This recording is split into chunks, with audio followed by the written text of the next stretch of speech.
சட்டமன்ற உறுப்பினர்களாக பணியாற்றும் மற்றும் முதலாக சட்டமன்ற உறுப்பினர்களாக தேர்வு செய்யப்பட்ட உறுப்பினர்கள் தங்களது மக்கள் பணியை தோய்வின்றி தொடர்வதற்கும் அவர்கள் தங்களின் தொகுதி பணிகளை திறம்பட மேற்கொள்வதற்கு வசதியாக அனைத்து சட்டமன்ற உறுப்பினர்களுக்கும் அரசு சார்பில் வாகனம் வழங்கப்படும் என்பதை மகிழ்ச்சியோடு தெரிவித்துக் கொள்கிறேன்.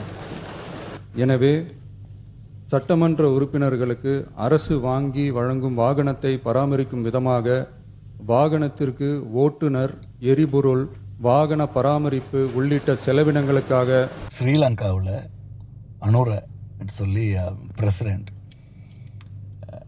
ஆட்சிக்கு வந்த உடனே முதல்ல இந்த அரசியல்வாதிகளுக்கெல்லாம் கொடுத்த காரெல்லாம் பறிமுதல் செய்து அதில் நிறைய எக்ஸ்பென்சிவான காரெல்லாம் அரசாங்கத்தில் கொடுக்கப்பட்டிருந்தது எல்லாத்தையும் பறிமுதல் செய்து இப்போ அரசாங்க ஊழியர்களுக்கு, அதாவது மந்திரிகளுக்கு, எம்எல்ஏக்களுக்கு இவங்களுக்கெல்லாம் கார் இல்லைன்னு சொல்லி கொண்டு வந்து, ஏன்னா அது அவங்களோட சொந்த இதெல்லாம் செலவுலாம் செய்து கொள்ளணும்னு சொல்லி. ஆனால் எங்களுடைய இந்திய தமிழ்நாட்டு முதல்வர் ஜோசப் விஜய் அவர்கள் இப்போ வந்துட்டு எல்லாருக்கும் அரசாங்க செலவில் கார் கொடுத்து அதுக்கு டிரைவரையும் கொடுத்து சம்பளம் கொடுத்து அதை மெயின்டெனன்ஸ் காசும் கொடுக்குறேன்னு சொல்லியிருக்கிறார். இது எவ்வளோ ஒரு வித்தியாசம் பாருங்க ரெண்டுக்கும். அதாவது அனுராவை பொறுத்தவரையில், இலங்கை அதிபர் அனுராவை பொறுத்தவரையில் பேசிக்காக ஒரு போராளி.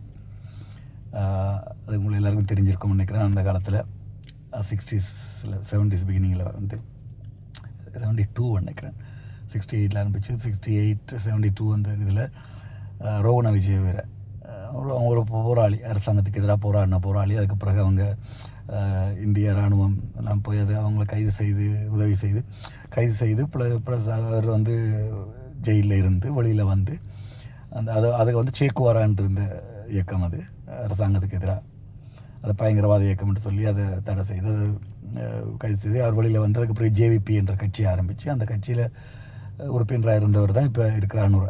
அப்போ அவங்கெல்லாம் பேசிக்காகவே மக்களை பற்றியும் நாட்டை பற்றியும் மண்ணை பற்றியும் அக்கறை உள்ளவங்க.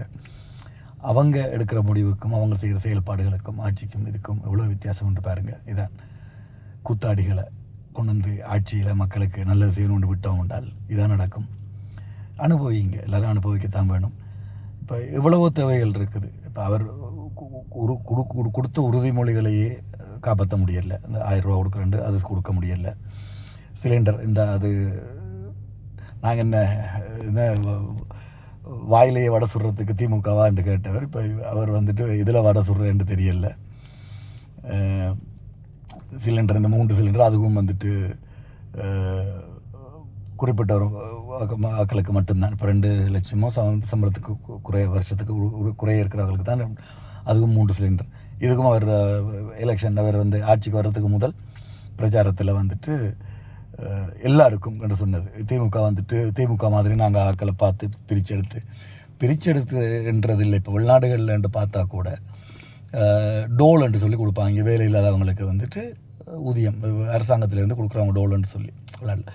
அது கொடுக்குறதுல பிள்ளை என்ன, மக்களுடைய வரி பணம் தான் அது எப்படியுமே. அது வந்துட்டு அதனால தான் ஸ்டாலின் பொறுத்தவரையில் அதை வந்துட்டு உரிமை தொகையோன்னு ஒரு பேர் வச்சுருந்தோம். அதனால் உண்மையாக மக்களுடைய உரிமை அதில் கொடுக்குறதுல பிள்ளை. அது மாதிரி அதே போல் இப்போ சீமான் கொடுக்க சொல்கிறது மாதிரி அது ஃப்ரீயாக கொடுக்குறதுல பிள்ளைன்ற அதை பார்த்தா பிள்ளை சொல்கிறதுல இல்லை. அது அரசாங்கத்துக்கு மக்களை காப்பாற்றி கொடுக்கத்தாமணும். வெளிநாடுகள் எல்லாம் முக்கால்வாசி எல்லா வெளிநாடுகள்லையுமே இருக்குது அது கொடுக்குறன்ற மக்களுக்கு பண உதவி செய்கிறது அரசாங்கம். ஏன்னா மக்கள்கிட்ட வரி ஏன்னா இப்போ இங்கே வந்து வேலை செய்தால் கட்டாயம் வரி கட்டணும். மினிமம் அவரேஜாக வந்துட்டு ஒரு வருஷத்துக்கு ஒருத்தர் வந்து 20,000 25 30 40 $1000 வந்துட்டு வருஷத்துக்கு வரி கட்டி தான் இருக்கிறாங்க ஒவ்வொருத்தரும். இங்கே சில ஒரு குறிப்பிட்ட இதுக்கு மேலே கிட்டத்தட்ட 60% தான் கிடைக்கும் சம்பளமே. இல்லைன்னா 17-20% அதில் வரிக்கு போய் தான் சம்பளம் தான் எங்களுக்கு மிச்ச காசே வரும். அப்போ அந்த கொடுக்குற காசில் செலவுகள் நிறைய. அது மட்டும் இல்லை, வரி பணம் மட்டும் இல்லை, அதை விட இங்கே இருக்க கவுன்சிலுக்கு இதுக்கு நிறைய தண்ணிக்கு எல்லாத்தையும் கட்டுற ஒரு மனுஷன் அவரேஜாக வந்து ஒருத்தர் வந்துட்டு ஒரு வருஷத்துக்கு 35-40,000 அரசாங்கத்துக்கு கட்ட வேண்டியிருக்குது. அப்போ அந்த காசுகளை தான் அரசாங்கம் திருப்பி கொடுக்குறது, அதில் பிழை இல்லை. ஆனால் அந்த இவ்வளவோ செலவுகள் எவ்வளவோ செய்ய வேண்டியது விவசாயிகளுக்கு சொன்னது செய்யலை. இந்த செலவுகள் கார் கொடுக்குற செலவுக்கு அது மெயின்டெனன்ஸ் காசு இதுகள் எல்லாமே பார்த்தாலே இவர் கொடுத்த உறுதிமொழிகளில் எவ்வளவோ செய்திடலாம். அது இதுலேருந்து என்ன காட்டுதுன்னா மக்களை பற்றியோ நாட்டை பற்றியோ ஆட்சியை பற்றியோ ஒரு கவலை இல்லை.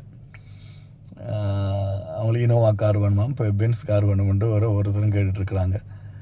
கார் கொடுக்குறதே போல் அதை விட மெயின்டெனன்ஸு, அதை விட டிரைவருக்கு சம்பளம், இதெல்லாம் எவ்வளவு கேவலமான ஒரு அக்கறை இல்லாத ஒரு பொறுப்பு இல்லாத ஒரு செயல்கள் என்றது மக்களுக்கு தெரியணும்.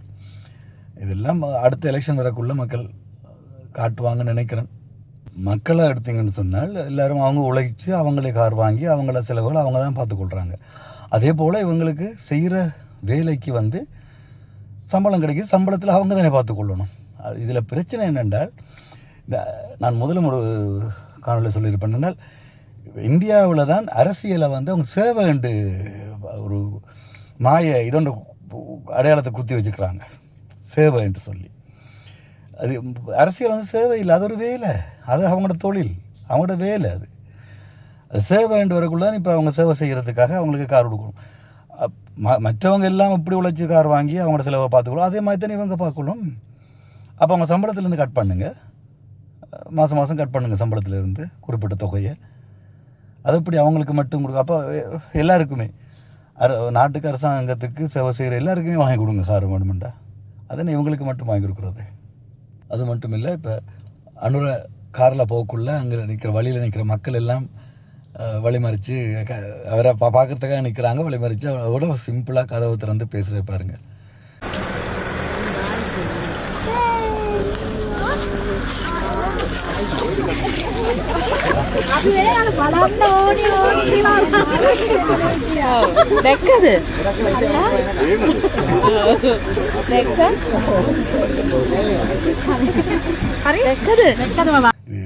இதை ரெண்டையுமே ஒப்பிட்டு பாருங்க. எங்களுடைய தமிழ்நாட்டு முதல்வர்கள் யாராக இருந்தாலும் விஜய் மட்டும் இல்லை, ஜெயலலிதா இருக்கக்குள்ளேயும் அதே பிரச்சனைகள் இருந்தது.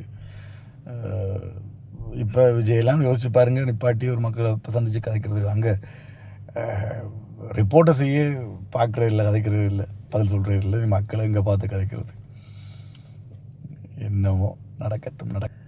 எனிவே அனுபவிங்க. உங்களுக்கு இதுக்கும் வேணும், இதுக்கும் மேலேயும் வேணும்.